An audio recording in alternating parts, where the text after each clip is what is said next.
Hello everyone. जो आज मैं टॉपिक लेके आई हूँ वो भी हाई फ्रिक्वेंसी करंट का सेकंड टॉपिक है, सेकंड मॉडलिटी है जो है अल्ट्रासाउंड। हम इस वीडियो में उसके क्लिनिकल यूजेस, उसका हम लोग ट्रांसमिशन, मोड्स ऑफ एप्लीकेशन ये पढ़ेंगे। तो अल्ट्रासाउंड पहले होता क्या हो, साउंड का मीनिंग क्या है, जिसमें मैकेनिकल वाइब्रेशंस आ रही है। जो अल्ट्रासाउंड होता है वो मोर देन 20,000 हर्ट्ज को यूज़ करता है, जो कि हमारी ह्यूमन ईयर से हम सुन नहीं सकते, इतनी ज़्यादा रेंज होती है। ठीक है, जिसको हम अल्ट्रासोनिक वेव्स या अल्ट्रासोनिक बोलते हैं। तो अगर हम इसको बोले कि अल्ट्रासाउंड हमारे डायग्नोस्टिक पर्पस के लिए अलग है, हम थेरेपेटिक के लिए यूज़ कर रहे हैं, तो अल्ट्रासाउंड का यूज़ क्या होगा, ये क्या करता है, प्रोड्यूस करता है thermal and non thermal effects tissue में। ठीक है, थर्मल मतलब जो हीटिंग के थ्रू कर रहा है, और नॉन थर्मल मतलब जो हीटिंग की वजह से सेकेंडरी इफेक्ट्स आ रहे हैं हमारी बॉडी में, उसको हम नॉन थर्मल बोलते हैं।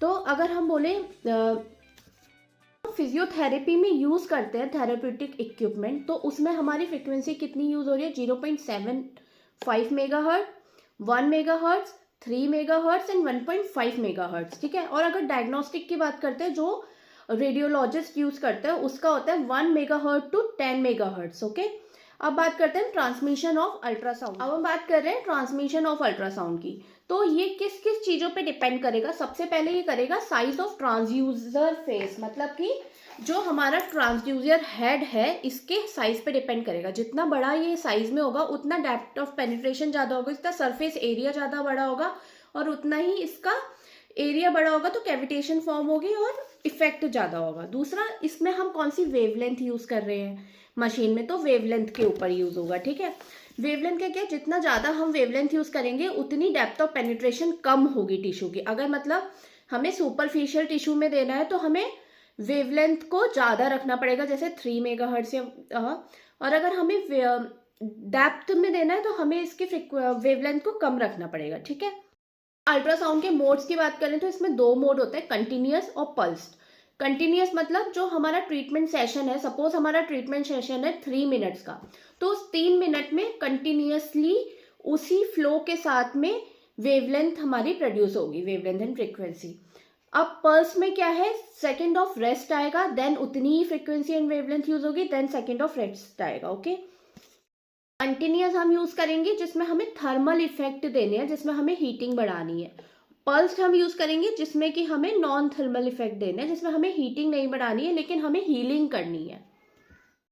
इंटेंसिटी क्या होती है, हम इंटेंसिटी को किस में मेजर करते हैं, वॉट पर सेंटीमीटर स्क्वायर में। तो इसमें जो इंटेंसिटी यूज हो रही है वो हो रही है 3 वॉट पर सेंटीमीटर स्क्वायर। अब इफेक्ट्स ऑफ अल्ट्रासाउंड में, तो हम जैसे इतनी देर से बोल रहे हैं कि इफेक्ट्स ऑफ अल्ट्रासाउंड हमारे थर्मल और नॉन थर्मल बेसिस पे होंगे। तो थर्मल बेसिस पे क्या है, जो हम क्रॉनिक कंडीशंस के लिए यूज कर रहे हैं, सपोज जैसे जो टिश्यूज हैं जिसमें हमारा प्रोटीन ज्यादा है, उसमें क्या होता है, अल्ट्रासोनिक वेव ज्यादा एब्जॉर्व होती है।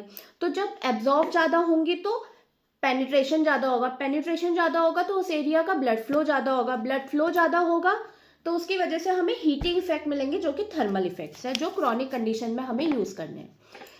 इसी का दूसरा देखो तो नॉन थर्मल, जो बायोलॉजिकल इफेक्ट्स होते हैं हमारी बॉडी के, जो टेम्परेचर चेंज नहीं मांगते, जैसे कि टिश्यू में पिगमेंटेशन, हमें टिश्यू की रीजनरेशन हमें करना है, तो उसमें हमें हीटिंग की जरूरत नहीं है। ठीक है, तो उसके लिए हम पल्स या फिर नॉन थर्मल इफेक्ट की बात करें।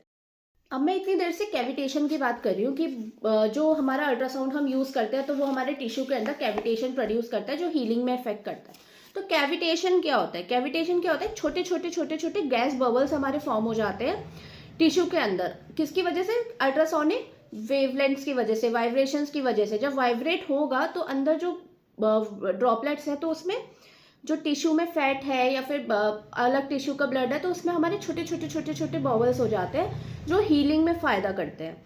अब यूजेस अल्ट्रासाउंड का क्लिनिकल बेसिस पे क्या क्या है, अल्ट्रासाउंड हम कब कब यूज कर सकते हैं, स्ट्रेन में, टेनिस एल्बो में, एडिमा में।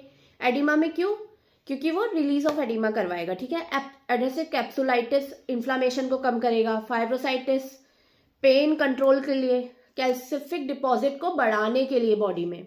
ठीक है, अब इसकी डोजीमेट्री डिपेंड करती है किस एरिया पे देने हैं हमें, कितना डेप्थ ऑफ टिश्यू पे देना है, या फिर कितने क्रॉनिक या फिर अक्यूट कंडीशन है पेशेंट की। इसमें भी 2 मोड के बेसिस पे डिवाइड करेंगे कि कंटिन्यूस देना है या पल्स। ये पेशेंट जब आता है उसकी हिस्ट्री से हमें डिसाइड करना है कि हमें डोज क्या रखनी है। फ्रिक्वेंसी जो डिपेंड करता है वो डेप्थ ऑफ टिश्यू के ऊपर कि 1 मेगाहर्ट्ज है या फिर 3 मेगाहर्ट्ज है। अब डेंजर्स क्या क्या है, बर्न हो सकता है, ठीक है, या फिर इक्विपमेंट में ही कोई डैमेज है तो उसकी वजह से भी पेशेंट को प्रॉब्लम हो सकती है। कॉन्ट्राइंडिकेशंस क्या क्या है, हमें अक्यूट सेप्सिस में नहीं देना है। सेप्सिस क्यों? क्योंकि इन्फ्लामेशन बढ़ा देगा तो वो फैल सकता है। पेसमेकर बॉडी के अंदर इम्प्लांटेड है तो नहीं देना। ओवर द आइस हमें नहीं देना। अक्यूट इन्फ्लामेशन में नहीं देना है, ठीक है। और रिप्रोडक्टिव ऑर्गन्स हमें नहीं अल्ट्रासाउंड का यूज करना है। तो ये था एक ओवरऑल कि अल्ट्रासाउंड हमें कैसे हम क्लिनिकल बेसिस पे यूज करेंगे, क्या इसकी वेवलेंथ होती है, क्या इसकी फ्रिक्वेंसी होती है, क्या इसके कॉन्ट्राइंडिकेशन होते हैं, कब हम कंटिन्यूस मोड यूज करेंगे, कब हम पल्स मोड यूज करेंगे। So for more informative videos keep like, subscribe and share with the friends. Thanks for watching.